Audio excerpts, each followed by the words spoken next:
Flood routing. Hidrograf banjir yang dibahas di bab 6 sebenarnya adalah gelombang. Tahap dan hidrograf debit mewakili lintasan gelombang ke dalam sungai dan debit masing-masing.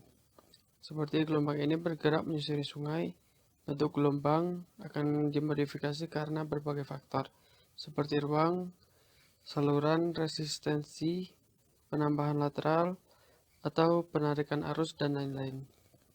Ketika sebuah gelombang banjir melewati reservoir, puncaknya adalah dilemahkan dan basis waktu diperbesar karena efek penyimpanan. Gelombang banjir yang melewati sungai memiliki puncak yang melemahkan karena gesekan jika tidak ada aliran lateral yang penambahan aliran lateral dapat menyebabkan penurunan redaman atau bahkan amplifikasi gelombang banjir. Merutakan banjir adalah teknik penentuan hidrograf banjir di sebuah bagian sungai dengan memanfaatkan data aliran banjir pada satu atau lebih bagian hulu. Analisis hidrologi masalah seperti peramalan banjir, perlindungan banjir, desain reservoir atau pelimpahan selalu termasuk banjir routing. Dalam aplikasi ini, dua kategori luas routing dapat diakui. Yang pertama, reservoir routing dan channel routing. Dalam routing reservoir, efek gelombang banjir yang memasuki reservoir dipelajari untuk mengetahui karakteristik volume elevasi dari reservoir, hubungan arus elevasi untuk pelimpah, struktur outlet lainnya di reservoir, dan efek gelombang mengapung memasuki reservoir dipelajari untuk memprediksi variasi dari routing reservoir sangat penting. Perutean bertujuan untuk memprediksi hidrograf banjir di berbagai bagian jangkauan. Informasi tentang puncak redaman banjir dan durasi tingkat tinggi air yang diperoleh dengan perutean saluran adalah yang paling penting dalam operasi peramalan banjir dan pekerjaan perlindungan banjir. Berbagai metode routing yang tersedia dan mereka dapat secara luas diklasifikasikan dalam dua kategori sebagai hidrologi routing dan hidrolik routing. Metode routing hidrologi pada dasarnya menerapkan persamaan kontinuitas. Metode hidrolik di sisi lain memperkerjakan persamaan kontinuitas bersama-sama dengan persamaan gerak aliran yang tidak stabil. Persamaan diferensial dasar yang digunakan dalam routing hidrolik yang dikenal sebagai persamaan Stevenin mampu mendeskripsikan yang lebih baik dari aliran yang tidak stabil daripada metode hidrologi. Mungkin sampai di sini. Materi selanjutnya akan disampaikan oleh teman kami. Assalamualaikum warahmatullahi wabarakatuh. Perkenalkan, nama saya Hafizul Akbar, NIM M1D118030. Di sini saya akan mempresentasikan materi hidrologi saya. Untuk mengasumsikan hidrograf masuk dan keluar dalam garis lurus dalam waktu tertentu, kita harus mendiferensialkan persamaan kontinuitas, sehingga didapatkan persamaan 8.4 di mana dq per dx ditambah t, dy per dt sama dengan 0, di mana t itu sama dengan lebar bagian atas dan y kedalaman aliran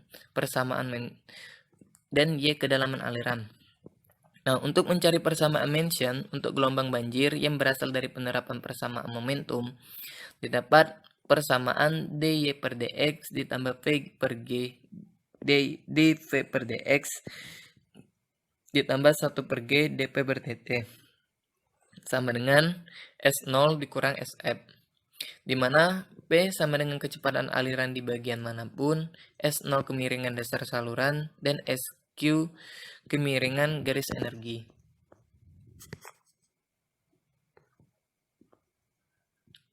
Selanjutnya, hydrologic storage routing atau level pool routing. Gelombang banjir T memasuki reservoir dilengkapi dengan outlet seperti spillway. Aliran keluar adalah fungsi dari ketinggian reservoir dengan Q sama dengan QH. Penyimpanan di reservoir adalah fungsi dari ketinggian reservoir S sama dengan SH. Untuk lebih lanjut, karena berlakunya gelombang banjir pada reservoir, level air reservoir berubah dengan waktu yang diperlukan untuk mengevaluasi S, H, dan Q dalam waktu. Untuk lebih jelasnya, kita dapat melihat pada gambar 8.1, di mana air yang masuk melalui inflow akan masuk ke dalam reservoir. Dan dalam keadaan tertentu, air yang dalam reservoir ini akan kembali keluar melalui outputnya. Sehingga untuk mencari Q, kita dapat dengan rumus 2/3 dikali CD dikali 2GLH pangkat 3/2 sama dengan QH. Di mana H itu kepala di atas spillway, LE panjang efektif dari spillway, dan CD adalah koefisien debit. Untuk perutan reservoir, kita harus mengetahui beberapa data. Di antaranya yang pertama itu adalah volume penyimpanan dan ketinggian untuk reservoir. Yang kedua, ketinggian air, permukaan, dan aliran keluar karena penyimpanan dan debit aliran keluar. Data yang ketiga itu hidrograf masuk, I sama dengan 0, dan nilai awal S1, dan pada saat I sama dengan 0. Ada berbagai metode yang tersedia untuk menentukan rute banjir melalui reservoir. Tetapi karena permukaan air horizontal diasumsikan dalam reservoir, rute penyimpanan juga dikenal sebagai level pool routing. Yang kedua itu adalah metode semi grafis yang umum digunakan untuk metode numerik. Selanjutnya ini adalah metode pool modifikasi. Dapat dicari dengan menggunakan rumus I1 ditambah I2/2 dikali delta T ditambah S1 dikurang Q1 delta T/2 sama dengan S2 ditambah Q2 delta T/2. Nah, untuk penggunaan praktis dalam perhitungan manual ini, metode semi grafis dapat dicari dengan melalui beberapa langkah sebagai berikut. Yang pertama, dari data penyimpanan elevasi dan debit pembersihan yang diketahui, siapkan kurva QA1 dari elevasi. Nah, untuk elevasinya sendiri dapat dilihat pada gambar 8.2. Di sini, setiap interval yang dipilih kira-kira 20 hingga 40% dari waktu kenaikan hidrograf saat aliran air masuk. Langkah yang kedua, yaitu pada saat plot yang sama, siapkan kurva luapan debit dan kurva elevasi yang ada di gambar 8.2. Langkah ketiga, penyimpanan elevasi dan pengeluaran uapan pada awal rute diketahui untuk interval waktu pertama atau delta T. Langkah keempat, ketinggian permukaan air yang sesuai dengan S dapat ditentukan dengan menggunakan plot langkah pertama. Sehingga keluaran Q1 pada akhir langkah waktu A1 dapat dicari dari plot langkah kedua. Langkah selanjutnya yaitu mengurangkan Q2 dengan A dari awal untuk langkah waktu berikutnya. Dan langkah terakhir, prosedur diulangi sampai hidrograf aliran masuk dialihkan. Untuk contoh soal ini ada tabel elevasi, storage, dan ketinggian keluarnya. Untuk pembahasan akan dibahas oleh pemateri selanjutnya. Demikian materi dari saya akhiri. Wassalamualaikum warahmatullahi wabarakatuh. Assalamualaikum warahmatullahi wabarakatuh. Nama saya Dian Maisura, NIM M1D118031. Saya akan menjelaskan tentang contoh 8.1. Reservoir memiliki hubungan elevasi, debit, dan storage atau penyimpanan seperti pada tabel di bawah. Ketika tingkat reservoir berada pada 100,50 meter, hidrograf banjir memasuki reservoir Dan inilah tabelnya. Ini adalah waktunya dan ini adalah debitnya. Interval waktunya adalah 6 jam. Jamnya kita ubah menjadi sekon dan dapatlah hasil 0,0216 kali 10 pangkat 6. Elevasinya adalah 100,50 meter dan debitnya adalah 10 m kubik per sekon. S dikurang Q delta T dibagi 2 sama dengan 3,362 mm kubik. Untuk mendapatkan S plus Q delta T dibagi 2, digunakan persamaan seperti pada di bawah ini. S plus Q delta T dibagi 2 sama dengan I1 tambah I2 dikali delta T dibagi 2 ditambah S dikurang Q delta T dibagi 2. Hasilnya adalah 3,686 mm kubik. Ketinggian permukaan air sesuai dengan perhitungan tadi adalah 100,62 meter dan debit aliran yang sesuai adalah 13 meter kubik per sekon. Untuk langkah selanjutnya, nilai awal S dikurang Q delta T dibagi 2 sama dengan S plus Q delta T dibagi 2. Dan dapatlah hasil Q delta T sama dengan 3,405 mm kubik. Kemudian didapatkan tabel grafik sebagai berikut. Ini inflow-nya atau arus masuknya. Kemudian ini rata-rata inflow. Rata-ratanya di sini adalah rata-rata dari 10 sampai 20 itu 15. 20 sampai 55 37,50 begitu seterusnya. Ini juga ini rata-ratanya kemudian dikali oleh delta T. Ini tabel selanjutnya. Yang ini didapat hasilnya dari S dikurang delta T kali Q dibagi 2. Yang ini S plus Q delta T dibagi 2. Kemudian ini adalah grafiknya. Ini puncaknya ada pada 7,2 jam. Kemudian penurunannya pada 10 meter kubik per sekon. Garis putus-putus itu adalah outflow dan ini adalah inflow. Metode Goodrich. Metode yang dapat digunakan selain routing reservoir hidrologi. Metode ini menggunakan persamaan yang disusun ulang menjadi I1 plus I2 dikurang Q1 kurang Q2 sama dengan 2S2 per delta T dikurang 2ST per delta T, di mana sufiks 1 dan 2 mewakili nilai pada awal dan akhir langkah waktu delta T. I1 plus I2 tambah 2S per delta T dikurang Q sama dengan 2S2 per delta T tambah Q2.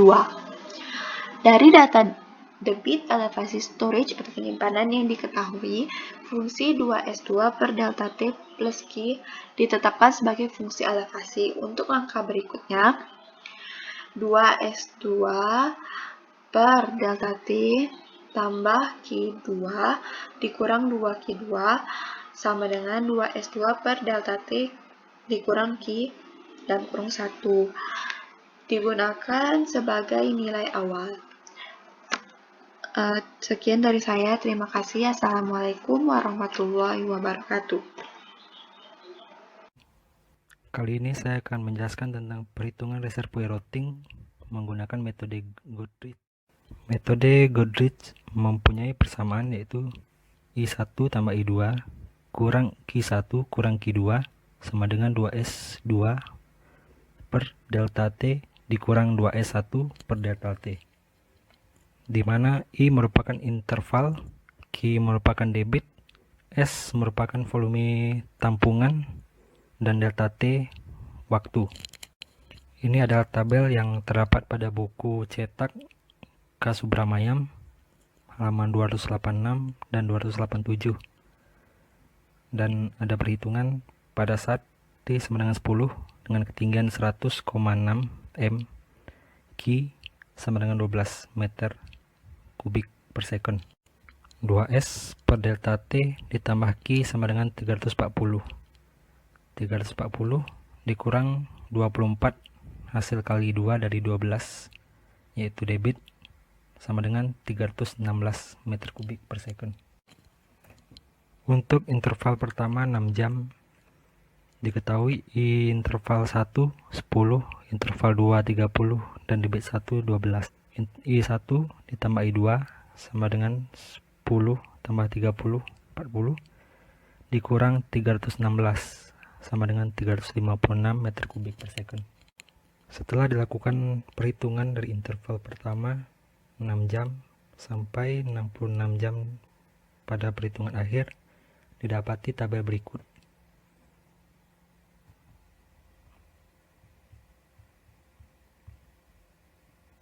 Cukup sekian, saya Heri. Wassalamualaikum warahmatullahi wabarakatuh. Sama dengan S0 dalam langkah waktu delta T. Ketinggian permukaan air H pada I ditambah 1. Langkah diberikan dalam metode SRK sebagai berikut ini. Nah, ini adalah metode SRK. Baiklah, selanjutnya. Dalam persamaan sufiks, I menunjukkan nilai-nilai pada langkah sufiks, dan sufiks I ditambah 1 menunjukkan value pada langkah I ditambah 1. Pada I sama dengan 1, kondisi awal I0, Q0, S0, dan H0 menang. Mulai dari kondisi awal yang diketahui dan mengetahui hubungan Q vs H dan A vs H. Hidrograf sama dengan I sama dengan I dikali T. Diberikan dengan memilih langkah waktu delta T. Kapan saja T sama dengan T0 ditambah I delta T. Nilai H diketahui dan koefisien K1, K2, K3, K4 ditentukan dengan evaluasi fungsi F dikali T dan H yang berulang-ulang. Terlihat bahwa metode SRK secara langsung menentukan H oleh 4 evaluasi fungsi F dikali T dan H. Mohon maaf, di sini ada yang kurang karena translate-nya acak-acakan. Baiklah, selanjutnya. Mengetahui nilai H pada berbagai interval waktu, misalnya H sama dengan H dikali T, variabel lain Q dikali H, dan S dikali H, dapat dihitung untuk menyelesaikan operasi routing. Mengembangkan program komputer untuk routing level pool dengan menggunakan SRK memang sangat sederhana. Selain dari dua metode sebelumnya, ada sejumlah besar metode lain yang bergantung pada kombinasi yang berbeda dari parameter persamaan kontinuitas dasar. Metode Runge-Kutta urutan ketiga untuk perutian level dapat dijelaskan dalam referensi. Nah, pelemahan atau attenuation. Gambar 83 dan 86 menunjukkan hasil tipikal dari mengarahkan hidrograf banjir melalui reservoir. Karena efek penyimpanan puncak, hidrograf aliran akan lebih kecil dari hidrograf aliran. Penurunan nilai puncak ini disebut pelemahan. Selanjutnya, puncak aliran keluar terjadi setelah puncak aliran masuk. Perbedaan waktu antara kedua puncak tersebut dikenal sebagai lap. Atenuasi dan keterlambatan hidrograf banjir di reservoir adalah dua aspek yang sangat penting dari reservoir yang beroperasi di bawah kriteria pengendalian banjir. Dengan manajemen yang berhati-hati dari tingkat reservoir awalnya pada saat kedatangan banjir kritis, pelemahan besar dari banjir dapat dicapai. Kapasitas penyimpanan reservoir dan karakteristik saluran pelimpah dan outlet lain mengontrol kelambatan dan pelemahan hidrograf aliran masuk. Dalam gambar 83 dan 86 di bagian naik dari kurva aliran keluar, di mana kurva aliran masuk lebih tinggi dari kurva aliran keluar. Area antara dua kurva menunjukkan akumulasi aliran sebagai penyimpanan. Di bagian jatuh dari kurva aliran keluar, kurva aliran keluar lebih tinggi dari kurva aliran masuk dan area antara keduanya menunjukkan penipisan dari penyimpanan. Nah, ketika aliran keluar dari reservoir, penyimpanan tidak terkontrol, seperti pada spillway yang beroperasi secara bebas. Puncak hidrograf aliran akan terjadi pada titik antar bagian kurva aliran masuk dan keluar. Dapat dilihat di gambar 8.3 dan 8.6 yang telah teman saya jelaskan. Seperti yang dibuktikan dalam contoh 8.3. Nah, ini dia contoh 8.3. Memperlihatkan bahwa dalam pool level merutikan puncak hidrograf aliran harus memotong hidrograf arus masuk. Solusi S sama dengan fungsi ketinggian permukaan air di reservoir sama dengan S dikali H. ds per dt sama dengan A dikali dh per dt, di mana A adalah area reservoir pada ketinggian H. Arus keluar Q adalah fungsi dari H sama dengan Q dikali H. Pada puncak arus keluar yaitu dq per dt sama dengan 0. Oleh karena itu, ds per dt sama dengan 0. Juga ketika dh per dt sama dengan 0, ds per dt sama dengan 0. Dengan persamaan kontinuitas, I dikurang Q sama dengan ds per dt. Ketika ds per dt sama dengan 0, I sama dengan Q. Nah, oleh karena itu, ketika puncak arus keluar terjadi I sama dengan Q, dan dengan demikian puncak hidrograf aliran keluar harus memotong hidrograf aliran. Dapat dilihat pada gambar 8.3 dan 8.6. Selanjutnya, dalam perutian reservoir yang disajikan pada bagian sebelumnya, penyimpanan adalah fungsi unik dari pengeluaran luapan, S sama dengan F dikali Q. Namun, dalam perutian saluran, penyimpanan merupakan fungsi dari luapan aliran keluar dan masuk dan karenanya diperlukan metode perutian yang berbeda. Aliran di sungai saat banjir termasuk dalam kategori aliran tidak stabil yang bervariasi secara bertahap. Permukaan air dalam jangkauan saluran tidak hanya tidak sejajar dengan dasar saluran, tetapi juga bervariasi dengan waktu. Seperti gambar di samping. Mempertimbangkan jangkauan saluran yang memiliki aliran banjir, volume total dalam penyimpanan dapat dianggap dalam dua kategori sebagai ini, yaitu penyimpanan prisma dan penyimpanan baji. Nah, ini adalah gambar dari penyimpanan dalam jangkauan saluran. Penyimpanan prisma. Ini adalah volume yang akan ada jika aliran seragam terjadi pada kedalaman hilir, yaitu volume yang dibentuk oleh bidang imajiner sejajar dengan dasar saluran yang ditarik pada arus keluar bagian permukaan air. Kemudian ada penyimpanan baji. Ini adalah volume seperti baji yang terbentuk antara profil permukaan air aktual dan permukaan atas penyimpanan prisma. Pada kedalaman yang tetap di bagian hilir dari jangkauan sungai, penyimpanan prisma adalah konstan, sementara penyimpanan baji berupa dari nilai positif pada banjir maju menjadi nilai negatif selama banjir surut. Penyimpanan prisma mirip dengan reservoir dan dapat dinyatakan sebagai fungsi dari debit keluar, yaitu SP sama dengan F dikali Q. Penyimpanan baji dapat dipertanggungjawabkan dengan menyatakan sebagai SW sama dengan F dikali I. Total penyimpanan dalam jangkauan saluran kemudian dapat dinyatakan sebagai berikut ini.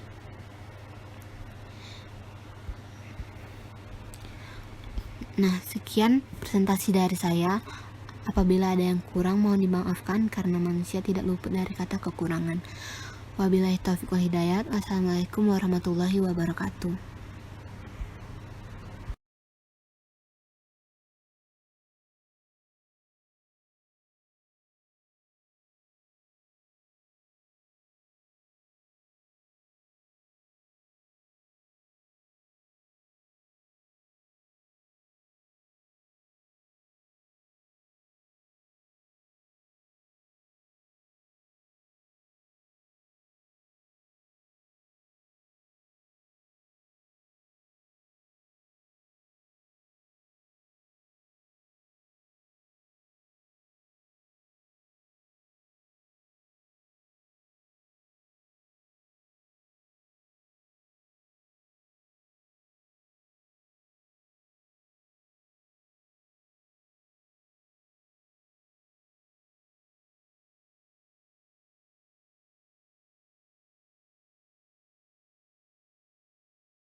Assalamualaikum warahmatullahi wabarakatuh. Sebelumnya perkenalkan, nama saya Fadil Fairellah Dipsa dengan NIM M1D118034. Pada presentasi kali ini saya akan membahas sedikit mengenai materi hidrologi lingkungan, yaitu mengenai tampungan prismatik, tampungan baji, dan persamaan Muskingum. Baiklah, yang pertama saya akan membahas mengenai tampungan prismatik. Tampungan prismatik bisa dikatakan sebagai volume yang akan ada jika aliran seragam terjadi kedalaman hilir, atau juga bisa dikatakan volume yang dibentuk oleh bidang imajiner yang sejajar dengan dasar saluran ditarik pada permukaan air penampungan. Mungkin pada slide selanjutnya akan dijelaskan dengan gambar akan lebih paham. Kemudian tampungan prismatik ini mirip dengan reservoir. Tampungan prismatik dinyatakan dengan fungsi debit keluar, yaitu dengan rumus K dikali Q pangkat M. Kemudian kita lanjut ke pembahasan tampungan baji. Tampungan baji merupakan suatu tampungan yang volumenya berbentuk baji, di mana baji merupakan mesin ringkas yang berbentuk segitiga yang mempunyai ujung yang tajam. Terlihat pada gambar sebelah kanan yang berwarna hitam inilah yang disebut dengan baji, di mana volume tampungan baji itu bentuknya seperti volume baji berikut. Atau tampungan baji bisa juga dikatakan sebagai volume yang terbentuk antara profil permukaan air aktual dan permukaan atas tampungan prismatik. Nah, pada kedalaman yang tetap pada bagian hilir dari jangkauan sungai, tampungan prisma tetap konstan, sementara tampungan baji berubah dari nilai positif pada banjir maju ke nilai negatif selama banjir tersebut surut.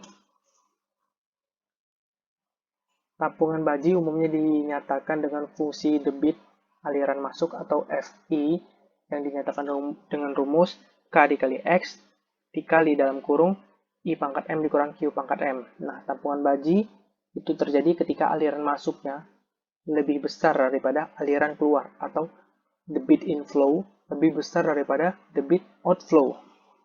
Nah, total dari tampungan prismatik dan tampungan baji itulah yang disebut dengan tampungan total, dengan cara menjumlahkan persamaan dari fungsi debit keluar dan fungsi debit masuk tadi, sehingga didapatkanlah persamaan tampungan total, yaitu S sama dengan K dikali dalam kurung X dikali I pangkat M ditambah 1 dikurang X dikali Q pangkat M, di mana K dan X itu merupakan koefisien, sedangkan M merupakan eksponen konstan. Oke, kita lanjut pada slide selanjutnya. Nah, tadi sudah dijelaskan bahwa tampungan prismatik merupakan volume yang dibentuk oleh bidang imajiner sejajar dengan dasar saluran sungai.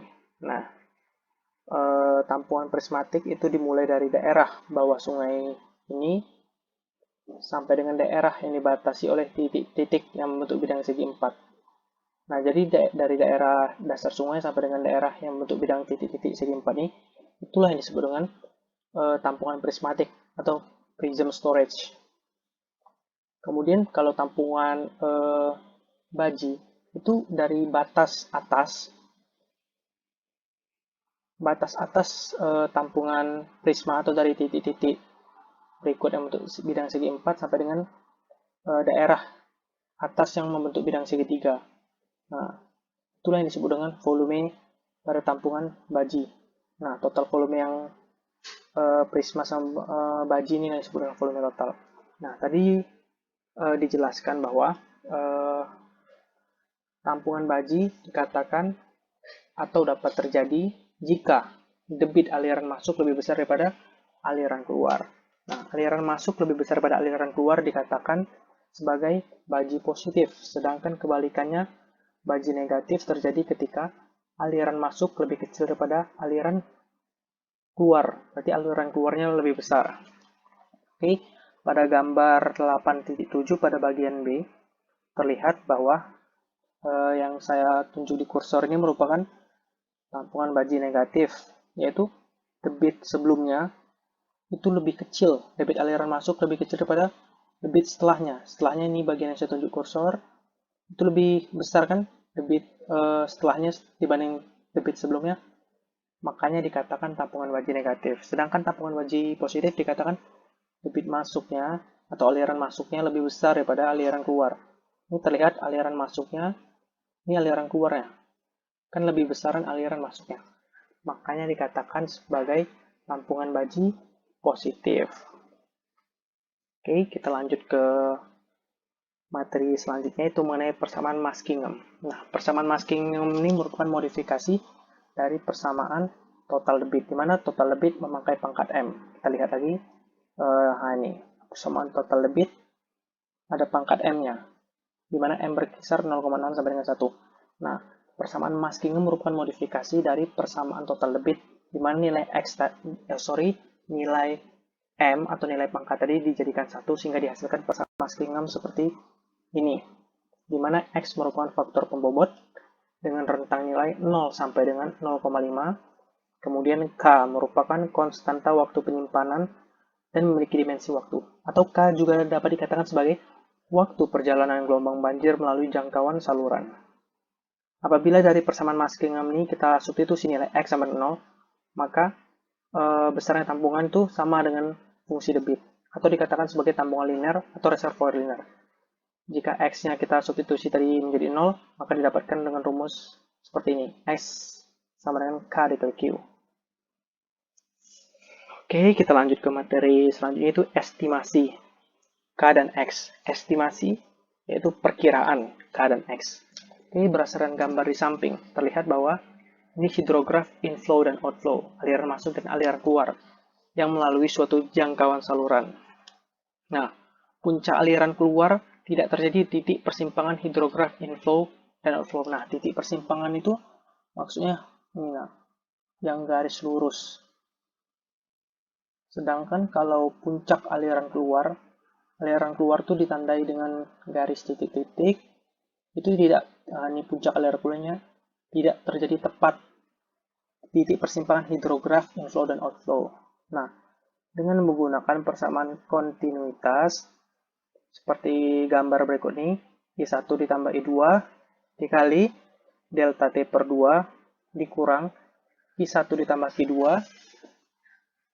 dikali delta T per 2, sehingga didapatkan delta S, atau penambahan tampungan. Nah, penambahan tampungan tiap waktu dan elemen waktu tadilah dapat dihitung dengan menggunakan persamaan kontinuitas.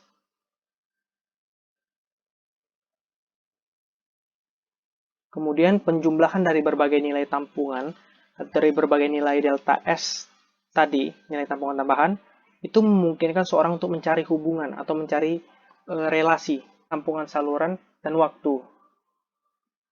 Kemudian, jika hidrograf inflow dan outflow diatur untuk jangkauan tertentu, maka nilai S pada berbagai interval waktu dapat ditentukan oleh persamaan kontinuitas tersebut. Oke, dengan memilih nilai percobaan X, nilai percobaan X itu diperoleh dengan cara coba-coba. Nilai X mana yang tepat. Maka, nilai S pada setiap waktu T diplotkan terhadap nilai dari X dikali I ditambah 1 dikurang X dikali Q yang sesuai. Nah, tadi kan nilai S diperoleh dengan coba-coba. Apabila nilai X-nya sesuai, atau nilai X yang diperolehnya tepat, maka akan terbentuklah hubungan garis lurus. Nah, kemiringan terbalik dari garis lurus tersebutlah yang akan memberikan nilai K. Biasanya untuk saluran alami, nilai X terletak antara 0 hingga 0,3. Sedangkan untuk jangkauan tertentu, nilai X dan K diasumsikan secara konstan. Oke, kita lanjut ke contoh soal. Dari soal kita dapatkan data aliran masuk dan aliran keluar, serta waktu. Yang ditanya itu, tentukanlah nilai K dan X yang dapat diaplikasikan pada persamaan Muskingum. Langkah pertama yang kita tentukan yaitu dengan menentukan delta T. Didapatkan delta T sama dengan 6 jam atau 6 hours. Hal ini dibuktikan dengan kita lihat pada soal dari 0 ke 6, 6 ke 12, 12 ke 18, 18 ke 24, 24 ke 30, dan seterusnya itu selisihnya 6 jam, maka delta T-nya bernilai 6. Yang kedua, tentukanlah nilai dari I dikurang Q. Ini diperlukan untuk data pada rumus selanjutnya. Oke, selanjutnya kita tentukan delta S dengan rumus average dari I dikurang Q dikali delta T. Kemudian kita tentukan nilai S atau nilai akumulatif dari tampungan tersebut. Kemudian kita tentukanlah nilai berikut ini, X dikali I ditambah 1 dikurang X dikali Q. Itu X-nya kita tentukan sebesar 0,30, 0,35, dan 0,25. Dimana sesuai aturan nilai X tadi itu bernilai antara 0 sampai dengan 0,5. Nah, setelah diketahui nilai X dikali I ditambah 1 dikurang X dikali Q, itu kita plotkan terhadap nilai S, sehingga nantinya akan terlihat mana grafik yang akan membentuk garis lurus. Oke, nah ini sesuai dengan petunjuk-petunjuk tadi, kita tentukan nilai dikurang Q, misalnya 20 kurang 6 sama dengan 14, dan seterusnya. Average I dikurang Q itu diperoleh dengan cara 0 sampai 14 dirata-ratakan 7, 14 sampai 38 dirata-ratakan 26, serta 38 sampai 21 dirata-ratakan 29, begitu seterusnya. Delta S dengan cara mengalihkan average I dikurang dikali delta T. Kemudian S merupakan akumulatif dari nilai tampungan, di mana 42 itu merupakan S yang pertama. Kemudian 198 diperoleh dengan cara 42 ditambah 156, 375 diperoleh dengan cara 42 ditambah 156 ditambah 177. Begitu seterusnya. Jadi S-nya merupakan akumulatif dari penjumlahan tampungan sebelumnya. Kemudian kita tentukanlah nilai X dikali I ditambah 1 dikurang X dikali Q dengan nilai X yang telah ditentukan tadinya, yaitu sebesar X-nya 0,35, 0,30, dan 0,25. Nah, setelah itu kita plotkan antara data yang kita dapat di S dengan data yang kita dapat di X kali 1 ditambah 1 dikurang X kali Q. Di mana S kita jadikan sumbu X atau jadi sumbu horizontal, di mana nilai X dikali 1 ditambah 1 dikurang X dikali Q kita jadikan sumbu Y atau bagian vertikal. Nah, kemudian kita lihat sebelah kanan ada grafik yang terbentuk, yang dari nilai X dikali I ditambah 1 kurang X kali Q diplotkan terhadap nilai S. Nah, pada gambar terlihat bahwa dari nilai X 0,30, kemudian nilai X 0,35, dan nilai X 0,25 itu yang paling membentuk atau paling mendekati garis lurus, itu pada nilai X 0,25. Sehingga nilai X yang 0,25 inilah yang kita ambil sebagai jangkauan. Sehingga diperoleh nilai K 13,3 horse atau jam. Diperoleh dengan cara sumbu X kita ambil 400, sumbu Y kita sesuaikan, kita ambil 300. Bukan 400 per 30, 13,3 horse. Di mana K merupakan waktu perjalanan gelombang banjir melalui jangkauan sungai. Berarti waktu perjalanannya selama 13,3 jam. Mungkin sekian presentasi dari saya. Apabila ada salah kata, mungkin mohon dimaafkan. Terima kasih. Wassalamualaikum warahmatullahi wabarakatuh. Contoh 8.4. Hidrograf masuk dan keluar kemudian diamati sepanjang jangkauan sungai. Perpanjangan nilai-nilai K dan X yang berlaku untuk jangkauan ini digunakan dalam persamaan Muskingum. Solusinya, menggunakan kenaikan waktu pada 6 jam, perhitungan dilakukan secara tabular seperti pada tabel 8.3. Penyimpanan tambahan delta S dan S dihitung masing-masing adalah kolom 6 dan 7. Kemudian menggunakan satuan meter pangkat 3 per S dikali H untuk persyaratan penyimpanan. Sebagai percobaan pertama, di mana X sama dengan 0,30 dipilih dengan nilai persamaan X I tambah 1 dikurang X Q. Kemudian dievaluasi pada kolom 8 dan diplot terhadap S pada gambar 8.9. Karena kurva loop diperoleh, percobaan lebih lanjut dilakukan dengan X sama dengan 0,35 dan 0,28. Terlihat dari gambar 8.9 bahwa untuk X sama dengan 0,25, data hampir menggambarkan garis lurus, dan dengan demikian, X sama dengan 0,25 diambil sebagai nilai yang sesuai untuk jangkauan dari gambar 8.9, di mana K sama dengan 400 dibagi 30, yang hasilnya adalah 13,3 H.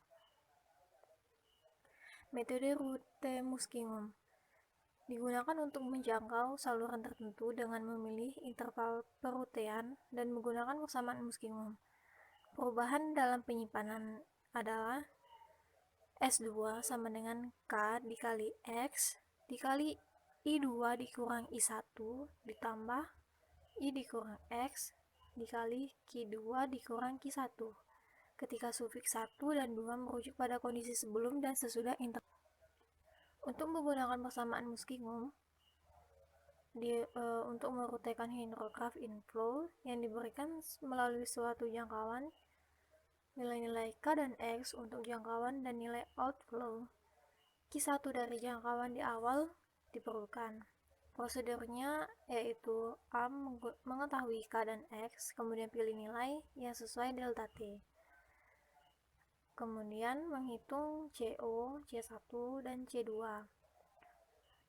Baru memulai dari kondisi awal, yaitu I1, Q1, dan I2 pada akhir langkah waktu pertama, atau delta T, untuk menghitung Q2 dengan persamaan seperti persamaan 8.16.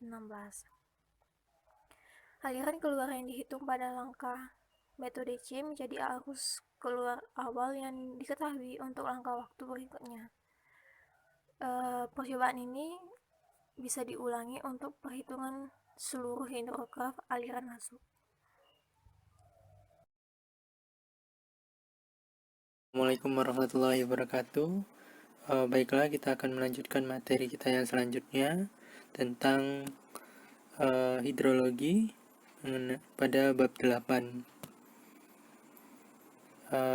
Yang pertama kita akan membahas contoh soal pada 8.6 pada halaman 295. Nah, pada soal ini terdapat rute hidrograf air limpasan yang diteruskan ke jangkauan sungai, yang mana nilai K-nya sama dengan 12 jam, sedangkan X-nya sama dengan 0,2. Untuk aliran masuk terdapat pada tabel di sini, dan juga pada air limpasan yang keluar yang sebesar yaitu 10 meter kubik per sekon. Baik, kita langsung saja ke pembahasan. Pada pembahasan kali ini telah diketahui bahwasannya nilai K-nya itu adalah 12 jam. Sedangkan untuk penggunaan solusi dari jawaban ini menggunakan rumus pada 8.6 pada bagian A, B, dan C dengan koefisien pada C0, C1, dan C2. Karena sudah diketahui setiap faktor-faktor yang tersedia pada rumus, maka kita tinggal memasukkan angka-angkanya saja. Maka pada diketahui bahwasannya bahwa I sama dengan 10, I2 sama dengan 20, Q1 sama dengan 10, dan Q2 sama dengan C0 dikali I2 ditambah C1 dikali C1 ditambah C2 dikali Q1. Ini berdasarkan ketentuan yang ada pada 8.16. Selanjutnya pada metode hidrolik pada rute banjir. Nah, pada metode ini pada dasarnya menggunakan persamaan Sainz-Venant yang biasanya digunakan untuk persamaan diferensial parsial non-linear yang hiperbolik. Biasanya digunakan untuk jenis aliran yang berubah-ubah terhadap waktu dan ruang. Nah, untuk metode hidrolik ini diklasifikasikan menjadi dua, yaitu metode perkiraan dan metode numerik sempurna. Sekian, terima kasih.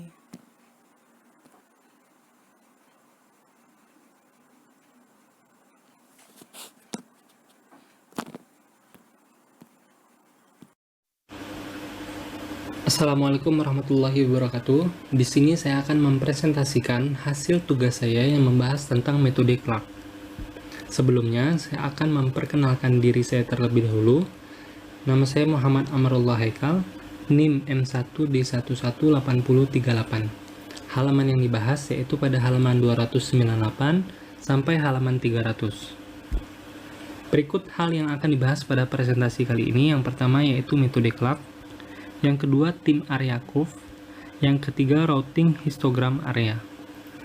Metode Clark juga dikenal sebagai metode histogram area waktu, bertujuan untuk mengembangkan studi karena kelebihan curah hujan instan di atas daerah tangkapan air.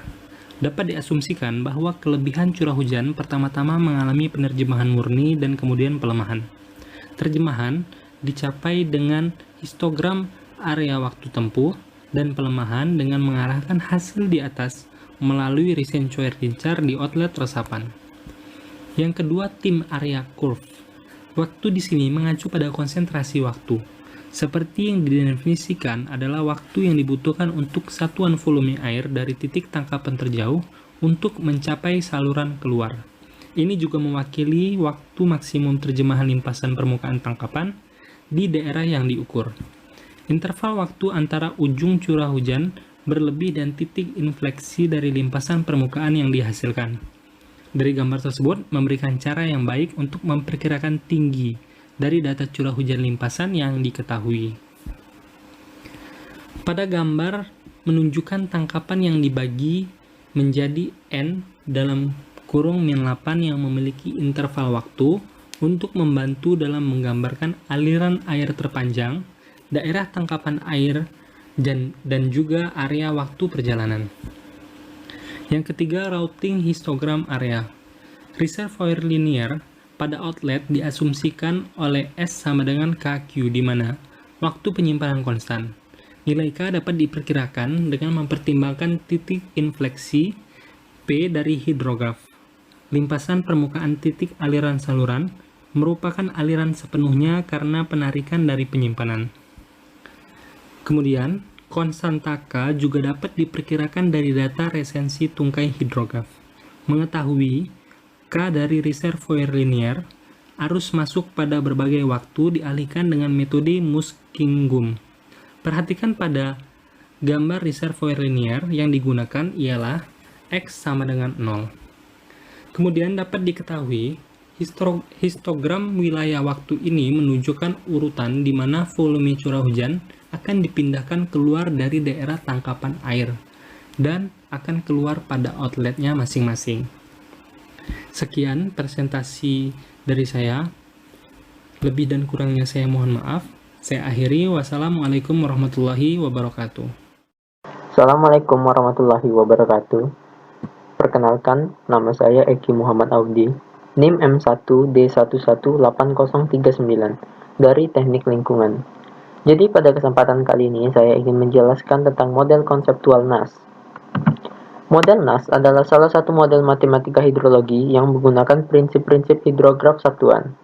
NAS mengusulkan model konseptual tangkapan untuk mengembangkan persamaan IUH atau Instantaneous Unit Hydrograph. IUH adalah hidrograf satuan yang dihasilkan dari jumlah unit pengendapan efektif yang diterapkan pada cekungan drainase dalam waktu yang sangat singkat. Model NAS menggunakan kaskade reservoir linear untuk memprediksi aliran. Nah, di sini adalah metode kaskade reservoir linear. Daerah tangkapan air diasumsikan yang terdiri dari serangkaian N reservoir linear identik yang masing-masing memiliki konstanta penyimpanan yang sama atau K. Reservoir pertama menerima volume satuan sama dengan 1 cm hujan efektif dari tangkapan secara instan. Arus masuk ini dialihkan melalui reservoir pertama untuk mendapatkan hidrograf aliran keluar. Aliran keluar dari reservoir pertama dianggap sebagai input ke reservoir kedua. Arus keluar dari reservoir kedua adalah input ke reservoir ketiga dan seterusnya untuk semua reservoir. Jadi, pada gambar di sini, ini adalah reservoir. Kemudian, reservoir ini menerima volume satuan yang sama dengan 1 cm hujan. Kemudian, reservoir pertama dialirkan ke reservoir kedua. Nah, ini disebut input. Pada saat reservoir pertama dialirkan ke reservoir kedua, kita mendapatkan diagram hidrograf aliran keluar seperti pada gambar di sampingnya. Seterusnya sampai ke reservoir-reservoir berikutnya. Dari persamaan kontinuitas sama dengan kita mendapatkan I dikurang Q sama dengan ds per dt. Q adalah limpasan atau debit aliran. ds adalah selisih penyimpanan air dengan unit. Per dt, diferensial atau peningkatan kecil dari T. Untuk reservoir linear, sama dengan ds per dt sama dengan K dq per dt. Kedua persamaan di atas disubstitusi menjadi K dikali dq per dt ditambah Q sama dengan I. Untuk memodulisasi respons kecekungan dengan baik melalui efek penyimpanan N reservoir dengan konstanta penyimpanan yang sama dapat digunakan sebagai berikut. Untuk reservoir pertama, Q1 sama dengan 1 per K dikali E pangkat min T per K sama dengan I2. Untuk reservoir kedua, Q2 sama dengan 1 per K kuadrat dikali T dikali E pangkat min T per K. Untuk reservoir ketiga, I sama dengan Q1 dan Q2. Jadi Q3 sama dengan 1 per 2 dikali 1 per K3 dikali T kuadrat dikali E pangkat min T per K. Untuk hidrograf aliran keluar dari N reservoir, Qn diperoleh sebagai Qn sama dengan 1 per N dikurang 1 faktorial dikali K pangkat N dikali T pangkat N dikurang 1 dikali E pangkat min T dikurang K. Karena aliran keluar dari waduk yang disebabkan oleh 1 cm curah hujan berlebih yang jatuh secara instan di atas daerah tangkapan air, dengan menggunakan notasi UT untuk mewakili koordinat dari IUH atau hidrograf satuan sesaat, misalnya dari persamaan di atas untuk mewakili IUH dari suatu tangkapan air dapat ditulis sebagai UT sama dengan 1 per N dikurang 1 faktorial dikali K pangkat N dikali T pangkat N dikurang 1 dikali E pangkat min T per K. Dari persamaan tersebut harus diingat bahwa persamaan tersebut didasarkan pada model konseptual. Oleh karena itu, jika N untuk suatu tangkapan terjadi pecahan, maka itu masih benar. Untuk menggunakan N dikurang 1 faktorial yang ditentukan untuk nilai integer dan fraksional N. Fraksa gamma digunakan untuk menggantikan N dikurang 1 faktorial. Maka, UT sama dengan 1 per K fraksa gamma dikali T per K pangkat N dikurang 1 dikali E pangkat min T per K, di mana N adalah bilangan bulat. Fraksa gamma sama dengan N dikurang 1 faktorial. Dapat dievaluasi dengan mudah. Jika N bukan bilangan bulat, nilai fraksa gamma dapat diperoleh dengan melihat tabel gamma. Sekian penjelasan dari saya. Terima kasih. Wassalamualaikum warahmatullahi wabarakatuh. Warahmatullahi wabarakatuh. Perkenalkan, nama saya Yogi Rorines CK Putra, angkatan 2016, Jod Prodi Teknik Lingkungan, NIM L1B116014. Di sini saya akan mempresentasikan hasil kajian saya yang yaitu adalah pada halaman 305 dan sampai 307. Ya, langsung saja ke slide pertama. yaitu di sini terdapat pada rumus MN, M11 dan M12. Perhitungan itu dari yang dimana dari M11 dan M12 ditunjukkan pada tabel 8.7. Dalam tabel 8.7 terdapat kolom 6, kolom 7, dan kolom 8. Kolom 6 itu terdiri dari kolom 6 itu adalah momen pertama dari area instrumental tentang asal sama dengan kolom 4 dikali kolom 5. Kolom 7 adalah kolom 4 dikali kolom 5 pangkat 2. Kolom 8 itu adalah momen kedua dari area instrumental tentang asal sentroid. Ya, bisa dilihat di sendiri, rumusnya adalah setengah kali delta T pangkat 3 IR setengah kali kolom 3 pangkat 3 kali kolom 2. Dari rumus tersebut bisa disimpulkan M11 sama dengan jumlah kolom 6 dibagi jumlah kolom 4. Ya, bisa dilihat jumlah kolom 6 yaitu dari sebelah kanan ini jumlah kolom 6 adalah 19,25 dan jumlah kolom 4 11,7 dan dibagi menjadikan hasil 1,645. Dan M12 jumlah kolom 7, rumusnya adalah jumlah kolom 7 ditambah jumlah kolom 8 dibagi jumlah kolom 4, yaitu jumlah kolom 7 terdapat nilainya adalah 45,325 dan jumlah kolom 8 0,975 dibagi jumlah kolom 4 11, yaitu terdapat 11,75 yang dapat dihasilkan 3,95. Ya, lanjut slide berikutnya.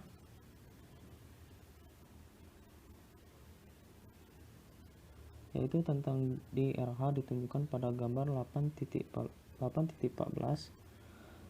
Interval waktu delta T sama dengan 1 jam. 1 jam dipilih dan dipertimbangkan rata-rata dalam interval ini. DRH diambil terdiri dari sejumlah besar blok persegi panjang. Bisa dilihat sendiri ada di bawah ini. Di bawah ini adalah rumus-rumusnya. Perhitungan dari MQ11 dan MQ12 ditunjukkan pada tabel 8.7. Selanjutnya, slide selanjutnya adalah pada tabel 8.7. Terdapat kolom 7, 8, 9. Kolom 7 momen pertama dari area instrumental tentang DRH asal kolom 4 dikali kolom 5. Dan kolom 8 itu adalah kolom 5 dikali kolom 6 pangkat 2. Kolom 9 itu adalah detik dari area instrumental tentang sentroid sendiri. Yang itu yang ada rumusnya adalah sama dengan setengah dikali kolom 4 pangkat 3 kali kolom 3.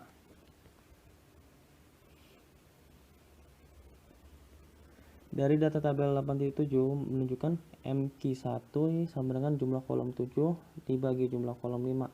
Ya, bisa dilihat sendiri jumlah kolom 5, jumlah kolom 7 itu adalah 28.806,3 per jumlah kolom 5 yaitu adalah 443 yang dihasilkan 6,33. Dan untuk mencari MQ2 adalah jumlah kolom 8 ditambah jumlah kolom 9 dibagi jumlah kolom 5 yang dan hasilnya adalah 48,04. Ya, saya lanjut ke slide berikutnya adalah untuk diketahui perhitungan dari M12 dan MQ2 untuk nilai-nilai kecil dari delta T istilah kedua dalam bracket, yaitu bagian momen kedua B sama dengan momen kedua bidang tambahan tentang sentroidnya sendiri relatif kecil dibandingkan dengan suku pertama bagian A dan dapat diabaikan tanpa kesalahan serius. Dengan persamaan 8.30 terdapat rumus NK MQ1 kurang MQ11 sama dengan 6,335 dikurang 1,645 yaitu hasilnya 4,690. Dengan persamaan 831 MQ2 dikurang M12 sama dengan rumusnya adalah N sama dengan N dikali N kurang 1 K kuadrat ditambah 2NK M11 sama dengan NK kuadrat tambah NK kali K dikurang 2 kali NK dikali M11. Nah, kita substitusikan rumus tersebut. NK, MQ2 dan M12 yaitu terdapat 48,04 dikurang 3,96 sama dengan 4,69 kuadrat dikurang 4,69 K dikurang 2 kali 4,69 dikali 1,645. Yang terdapat K sama dengan 6,654 dibagi 6,69 yang dihasilkan 1,42 jam. Nah, langsung dimasukkan ke rumusnya. N sama dengan NK per K. NK sendiri kita sudah dapatkan 4,69 dan K sudah kita jumlahkan yaitu 1,42 jam yang dapat dihasilkan 3,30. Lanjut ke slide selanjutnya adalah contoh 8.8.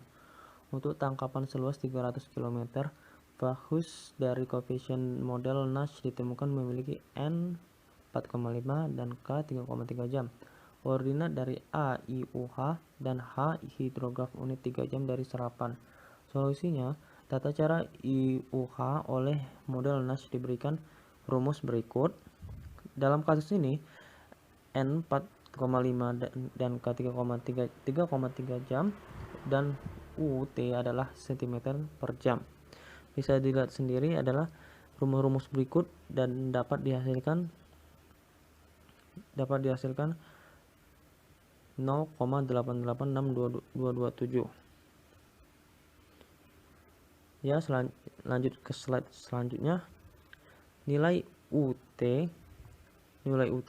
berbagai nilai T dihitung seperti ditunjukkan pada tabel 8.8 interval 1 jam dipilih.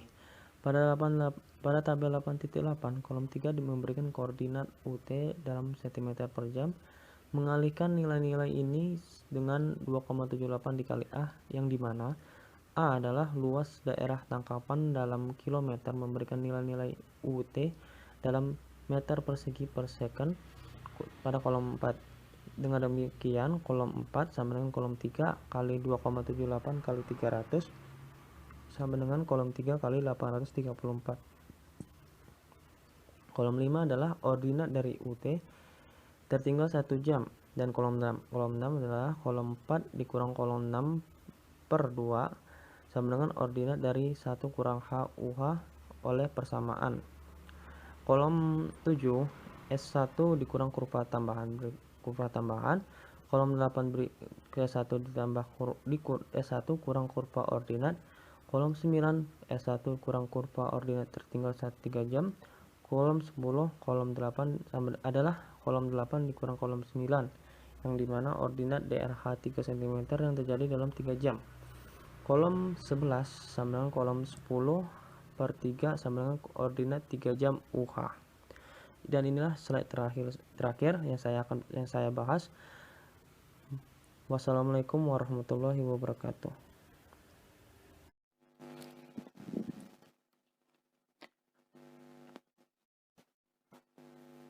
Assalamualaikum warahmatullahi wabarakatuh. Perkenalkan, nama saya Yogi Kusumatmaja, NIM L1B1160018, Prodi Teknik Lingkungan, mata kuliah Hidrologi Lingkungan, dosen pengampu yaitu Pak Freddy Ilvan ST.MT. Saya akan melanjutkan yaitu bab 8 halaman 308 sampai 3110. Ini adalah tabel 8.8 yaitu perhitungan 3 dengan metode Nash Method yang telah dijelaskan oleh teman saya yaitu Yogi Rodinas Jika Putra. Dapat dilihat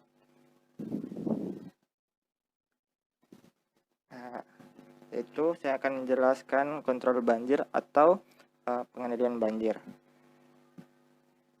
Istilah pengendalian banjir biasanya digunakan untuk menunjukkan semua tindakan yang diambil untuk mengurangi kerusakan pada jiwa dan harta benda akibat banjir. Saat ini, banyak orang lebih suka menggunakan istilah manajemen banjir daripada pengendalian banjir karena mencerminkan kegiatan yang lebih realistis. karena selalu ada kemungkinan betapapun terpencilnya itu mungkin merupakan banjir yang sangat besar yang terjadi di sungai. Kendali penuh terhadap banjir hingga tingkat kehilangan nol tidak mungkin secara fisik maupun ekonomis. Langkah-langkah pengendalian banjir yang sedang digunakan dapat diklasifikasikan sebagai berikut. Yang pertama yaitu langkah-langkah struktural. Langkah struktural ada beberapa macam, yaitu waduk penyimpanan dan panahana. Yang kedua, saluran baru, manajemen daerah aliran sungai, perbaikan saluran atau menggunakan tanggul atau yang sering disebut tanggul banjir. Yang kedua, menggunakan metode non struktural, yaitu zonasi dataran banjir, evakuasi dan relokasi, manajemen daerah aliran sungai, perakiraan banjir atau WMing. Nah, metode struktural. Penyimpanan reservoir. Reservoir penyimpanan menawarkan salah satu metode pengendalian banjir yang paling dapat diandalkan dan efektif. Idealnya, di metode ini, bagian dari penyimpanan di reservoir dipisahkan untuk menyerap banjir yang masuk. Selanjutnya, air yang disimpan dilepaskan secara terkendali dalam waktu yang lama hingga saluran hilir tidak kebanjiran. Menunjukkan rencana operasi yang ideal dari reservoir pengendalian banjir. Karena sebagian besar reservoir penyimpanan saat ini memiliki komitmen multiguna. Manipulasi level reservoir untuk memenuhi banyak permintaan yang saling bertentangan adalah tugas yang sangat sulit dan rumit. Kebetulan bahwa banyak reservoir penyimpanan sekaligus mengurangi banjir dan kerusakan. Kerusakan banjir tidak selalu bertujuan untuk mencapai manfaat optimal dalam aspek pengendalian banjir. Untuk mencapai pengendalian banjir yang lengkap di seluruh panjang sungai, diperlukan sejumlah besar reservoir di lokasi strategis di daerah penangkapan air. Dapat dilihat, ini adalah gambar 8.15 operasi pengendalian banjir reservoir. Nah, yang saluran air itu aliran masuk hidrolit, volume air disimpan di fluid, terus yang A itu control release. Nah, reservoir Hirakud dan Damodar Valley Corporation atau DVD adalah contoh yang memiliki volume spesifik yang diperuntukkan untuk penyerapan banjir. Penahanan reservoir. Reservoir penahanan terdiri dari halangan ke sungai dengan saluran keluar yang tidak terkontrol. Ini pada dasarnya adalah bangunan kecil yang beroperasi untuk mengurangi puncak banjir dengan menyediakan penyimpanan sementara dan dengan membatasi laju aliran keluar. Terus ada tanggul. Tanggul yang juga dikenal sebagai tanggul atau tanggul banjir adalah tepian tanah yang disusun sejajar dengan aliran sungai untuk membatasi ke jalur yang tepat dan lebar penampang yang terbatas. Ketinggian tanggul akan lebih tinggi dari tingkat banjir desain dengan papan bebas yang cukup. Tanggul adalah salah satu metode tertua dan paling umum dari pekerjaan pelindungan banjir yang diadopsi di dunia. Juga mereka mungkin yang termurah dari langkah-langkah pengendalian banjir struktural. Tanggul menjadi tanggul tanah membutuhkan perawatan dan pemeliharaan yang cukup besar. Jika terjadi overtouched, mereka gagal dan kerusakan yang ditimbulkan bisa sangat besar. Faktanya, rasa perlindungan yang ditawarkan oleh tanggul mendorong aktivitas ekonomi di sepanjang tanggul, dan jika tanggul yang dilewati kehilangan akan lebih dari apa terjadinya jika tidak ada tanggul. Desain tanggul adalah tugas utama di mana biaya dan manfaat ekonomi harus dipertimbangkan. Itulah dari saya. Sekian dan terima kasih.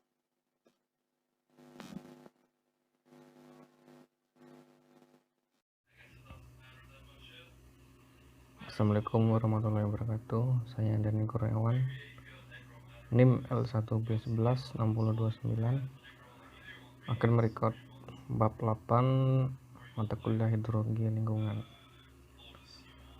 Tanggul merupakan salah satu metode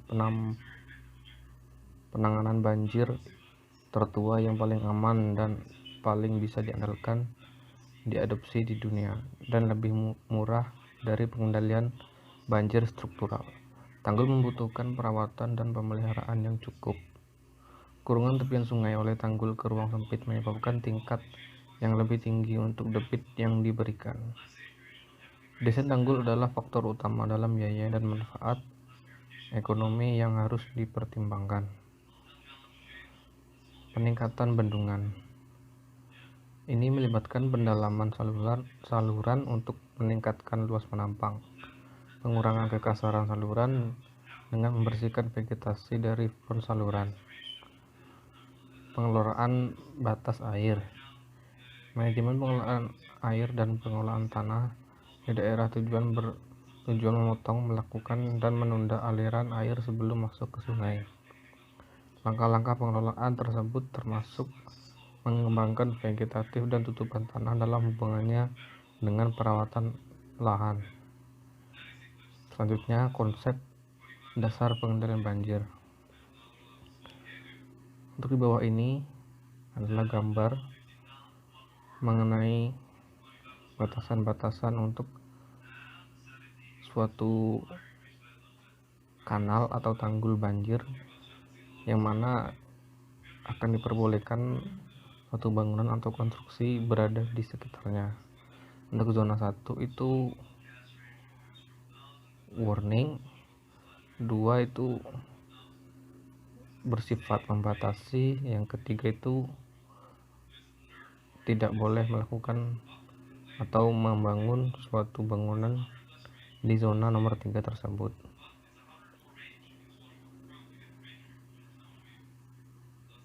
Untuk yang zona 1 itu contoh penggunaannya itu rumah residen atau kantor, zona 2 taman, dan zona 3 itu tidak boleh ada konstruksi yang berada di zona seperti nomor 3.